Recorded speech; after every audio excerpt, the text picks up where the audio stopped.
Mantan Menteri Agama Yakut Khalil Qomas, diperiksa KPK dalam dugaan korupsi kuota haji tambahan tahun 2024, Senin 1 September 2025. Bagaimana kuota haji diatur di Indonesia? Simak video ini selengkapnya.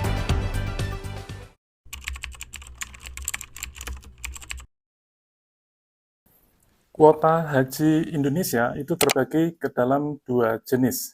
Yang pertama adalah haji reguler dan yang kedua haji khusus. Haji reguler adalah seseorang yang melakukan pendaftaran dengan cara membayar dulu setoran awal haji sebesar 25 juta ke bank syariah sebagai bank penerima setoran biaya haji. Kemudian bukti setoran itu dibawa ke Kementerian Agama untuk didaftarkan, kemudian diproses, maka keluarlah nomor porsi dan diketahuilah estimasi tahun keberangkatan.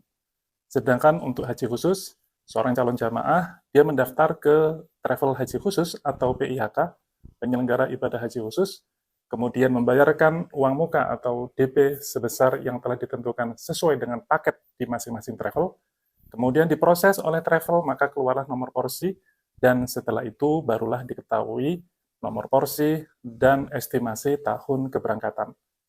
Adapun jenis-jenis haji di luar dua jenis ini, maka dia disebut sebagai haji non-kuota. Maksudnya haji non-kuota pemerintah Republik Indonesia. Entah itu disebut dengan haji mujamalah, haji furoda, haji dakhili, dan semacamnya.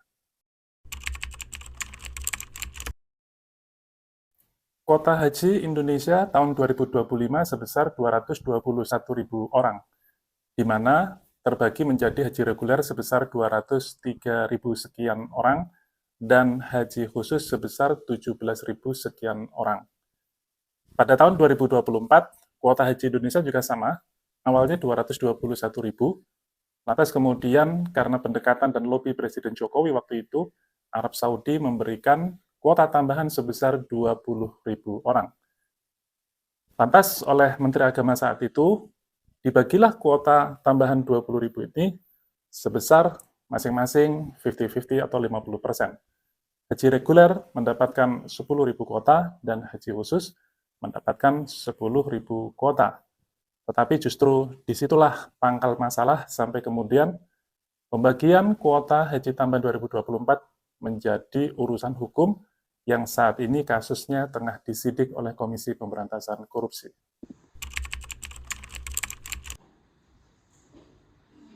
Pengaturan pembagian kuota antara haji reguler dengan haji khusus dipayungi oleh Undang-Undang Nomor 8 Tahun 2019 tentang penyelenggaraan ibadah haji dan umroh. Dalam pasal 64 di undang-undang tersebut disebutkan bahwa kuota haji khusus sebesar 8% dari kuota nasional. Dengan demikian, kuota haji reguler sebesar 92% dari total kuota yang diperoleh Republik Indonesia dari pemerintah Arab Saudi.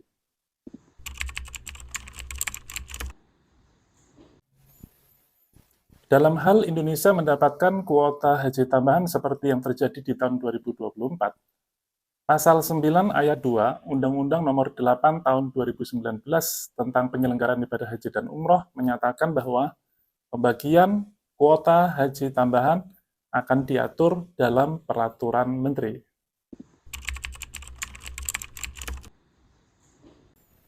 Kita tahu saat Indonesia mendapatkan alokasi kuota haji tambahan, Menteri Agama memutuskan bahwa masing-masing haji reguler dan haji khusus mendapatkan 50% kuota tersebut.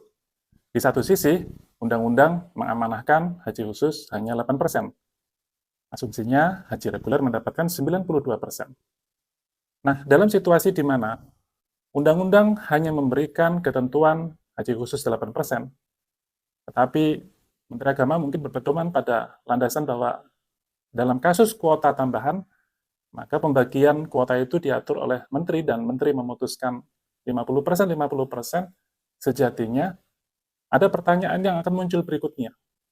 Apakah keputusan atau peraturan Menteri boleh bertentangan dengan undang-undang di atasnya? Undang-undang mengatakan haji khusus 8%, haji reguler 92%, tetapi atas alokasi kuota tambahan, Menteri membaginya 50%, 50%. Dengan berpedoman pada untuk kuota tambahan diatur kemudian melalui peraturan menteri. Nah, mungkin kita mesti melihat pada undang-undang yang lain. di mana Undang-Undang Nomor 12 Tahun 2011 yang mengatur di dalamnya tentang hierarki peraturan perundang-undangan bahwa peraturan perundang-undangan di bawahnya tidak boleh bertentangan dengan peraturan undang-undang yang ada di atasnya. Tentu undang-undang lebih tinggi daripada peraturan menteri. Tentu kita tidak tahu bagaimana akhir proses hukum di KPK menyangkut kuota haji tambahan 2024. Apakah para pihak yang memutuskan membagi kuota tambahan 50% itu bersalah atau tidak?